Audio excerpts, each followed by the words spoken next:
Good morning, afternoon and evening all. This is Yorkie with some F1 2013 sprint race multiplayer gameplay footage, and as you can see we are jumping into a Ferrari and we're actually at Bahrain. Now I did some qualifying just prior to this race. It was a 15-minute qualifying session, and as you can see on the monitor there, I qualified in pole position.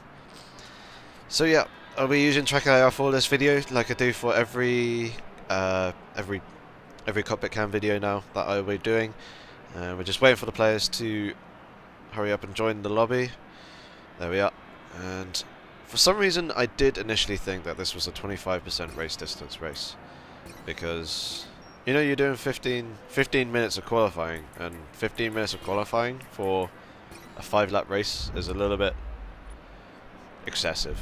Let's put it that way. I don't really understand why people do that. One-shot qualifying, yeah, I'm fine with. That's understandable. But 15 minutes of qualifying for a 5-lap race, that'll probably last about 8-10 minutes. Yeah, it's not really worth it. Especially some of the people that you can get in those 5% race distance lobbies.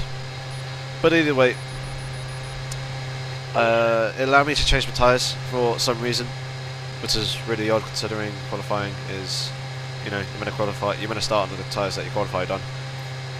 It allowed me to switch to the primes and then allowed me to switch back to the options, but I was able to select a brand new set of options rather than the runs that I qualified on. So, don't know what's up with that, but regardless, we are now set on the grid and I am just adjusting my driving position, making sure I'm all nice and comfortable as we now gain control of the car. Just reset the TrackIR. There we go, and we're waiting for those 5 lights, and there is the 5th now, and we are away in Bahrain, and we're looking to get a relatively decent start, which is what we do. The revs drop ever so slightly in 3rd gear, so use a little bit of curves to kind of counteract that, and it looks like we've already pulled a little bit of a gap to the guys behind, and I've actually gone very, very deep into turn 1 here, trying to rejoin the track and to get knocked and spun round. A load of cars go through the ghost, so we get a load of oversteer as we try and put the power down. And we've now got Marussia coming down the inside as we run up to turn 4, and he is on the harder tyre, so he had a kind of, I'm guessing he had the same sort of mindset that I did, but either way, with the added grip that the option tyre provides, I was able to go straight around the outside of him in turn 4 rather nicely and cleanly. So I'm guessing that's a side pod glitch that we experienced rejoining the track at turn 1. It looked like it seemed to clip the side pod of the Mercedes as I was going back onto the track, which caused me to spin around and drop me down into momentarily 7th, but now back up into P6, and it looks like Marussia and the Lotus are trading paint right now, and it looks like we're actually in the slipstream and using a little bit of curves. I'm actually pull alongside, realising I could have a go down on the Lotus on the inside here, use a little bit more curves. I'm on the inside, giving him room on the exit here, and he's somewhere there on the outside. There he is in the rearview mirror, and it looks like I'm just about ahead of him, so I'm going to shut the door on him through turn 12, make sure that he has no way of getting past. Picking up turn 13 rather nicely as we now come down to turns 14 and then pretty much a non-existent turn 15. So managed to gain 2 spaces in half a straight and a corner, and then securing it in the 2nd corner, which I was relatively happy with, basically just taking advantage of them not getting a too great an exit and the slipstream that I managed to pick up. So the top 3 are all up ahead. It looks like that's a Mercedes and a Lotus have made contact there.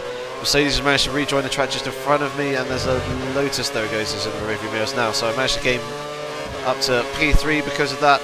Actually having a look down the inside of this Mercedes into turn 4, out braking him ever so slightly, and he's actually going for an undercut. There's a slight bit of contact there which is pushing me out wide, and he's managed to cheekily slip it back up the inside and retake take 2nd position, and I get my line so horribly wrong coming through that right and then left-hander, and I've got a Lotus looking to the outside there, and I'm just holding the position on the inside. He's there in the rear view mirror still looking ever so very aggressive, coming into turn 10 now, and he's actually having a look down the inside, so I'm going to give him plenty of room, looking across to see where he is. He's still there, and he's no longer there. He's there in the barrier.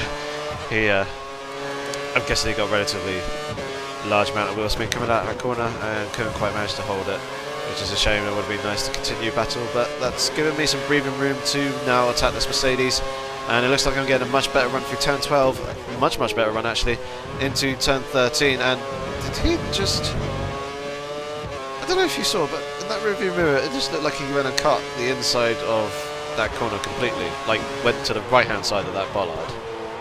Which, either way, off-track mechanic would have prevented him from gaining any sort of advantage. But yeah, I took the karting line through there, the shorter route, which allowed me to slip past him. And I guess him wanting to go for the undercut kind of misjudged it ever so slightly. But either way, I'm now on to P2. P1 has just gone and set the fastest lap of the race. It looks like the Lotus and the Mercedes are battling it out in the rearview mirror, but obviously they've disappeared because the draw distance of the rearview mirrors is now gone, or is shorter than the distance they are from my car to theirs. But either way, hunted down P1 now. We've gone and actually managed to take 2 tenths out of him in the first sector, and I've gone 8 tenths faster than my previous lap, and actually gone and set the fastest first sector of the race as well. And I'm switching the brake bias into the rear, ready for turn 9 and 10, and there's a glitch bollard there, so you want to avoid those whenever you see them in those states. Clipping that with the car will probably take off your wings, pretty much definitely. Probably take off a wheel as well, and probably do all sorts of other stuff if it doesn't do those two. So avoid those bollards if you can, if you see them in those damaged states. And we're actually looking rather close to this Red Bull now. I actually managed to get into a much better exit, a much better run through that turn 13, shall we say. And we're now coming up alongside the Red Bull, but the DRS detection point is just here at this Gulf Airboard, and I kind of wanted to hold second place, so I gained DRS down this straight. And he actually kind of squeezed me into the final corner there, which kind of set me back a little bit, but the curves that I had allowed me to kind of negate any distance that he was pulling away from me, and obviously DRS there has allowed me to step past and just hold the inside line, make sure he doesn't slip back underneath past me, and try and retake back the position. So we are now in P1, and he is there in the rearview mirror, just having a look. I've actually gone deep into turn 4 now, and he's actually coming up the inside. You can hear him there looking across. You can actually see the front of his car. So we're having to go wheel to wheel through this right and then this left. He's there on the inside on the right somewhere, but I got the inside line for this left-hander, and he's backed out of it and managed to maintain the position. So it's quite nice wheel to wheel racing there to get quite a bit of oversteer coming out of that traction zone there, but just about managing to hold it. And he's actually gone and made a little bit of contact there, probably outbraked himself coming into turn 10. But just about managing to hold it on the track, managing to get it all slowed down. And he's actually got DRS on me at this point, but it looks like it's not really working for him. And now starting to pull a bit of gap as we're coming towards the end of this lap. Oh yeah, yawning. Sorry. Yeah, as we come to the end of this lap, so. We're actually 3 tenths ahead of him. I just want to make sure that I get a nice smooth run through this final corner, because he'll have DRS on me coming down this main straight, using a bit of the curves there, and then going to use the rest as we get to the DRS activation point. But it doesn't look like he's anywhere near enough to make a challenge down into turn 1. So it's just a case of hitting the braking point, hooking up the apex very nicely, which we do, and just hooking up that traction zone, which again we do coming through turn 2. And turn 3, and then it's like we're pulling out ever so slightly more of a gap. It's kind of hard to spot in the rearview mirrors now, it doesn't quite fit on the corner. So just shy of the apex once again, a little bit of oversteer on the exit of turn 4, but managing to hold it quite nicely. And we've gone and pulled out another 2 tenths of a second on him, and again going and setting the fastest first sector of the race. Get a much better run coming out of that turn 8 as we come now into turn 9. And then turn 10, again watching that bollard in the inside, just being very patient, just trying to get a nice smooth run. This is what we do. Once we've got the traction down, use that curves coming down this straight. And I imagine he's got DRS on me at this point, but again he's nowhere near enough to take advantage of that, and just about managing to get away with the curb there. Kind of a sketchy moment, kind of heart in the mouth, because that could have been very close to me end up going off track or spinning or something like that and throwing away this race. So it's just a case of holding it into this final corner, or these final 2 corners. This is the second to last corner, and then this is the final corner, which is pretty much non-existent because you're still turning after turns 14. And there we go, across the line to go from first to seventh and back to first, and that is the final result there. So that's going to conclude it for this video. I'm actually just going to quickly do a shout out to Box Gaming. The other week, the week of the US Grand Prix, so 2 weekends ago, they allowed me to join them on a podcast.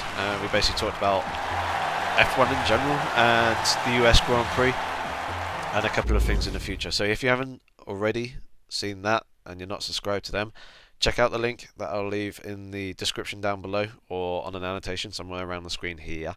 And yeah, check that out. Check out the video and also subscribe to their channel, because they're actually doing some good F1 stuff, and it's slightly different to what most other F1 YouTubes are doing. So yeah, please do that for both me and them. It'll be very much appreciated. But as for this video, if you enjoyed it, please give it a rating. If you have any comments or questions, feel free to leave them below. And of course, don't forget to subscribe to the channel for more content in the future. I shall hopefully see you soon, guys. Take care.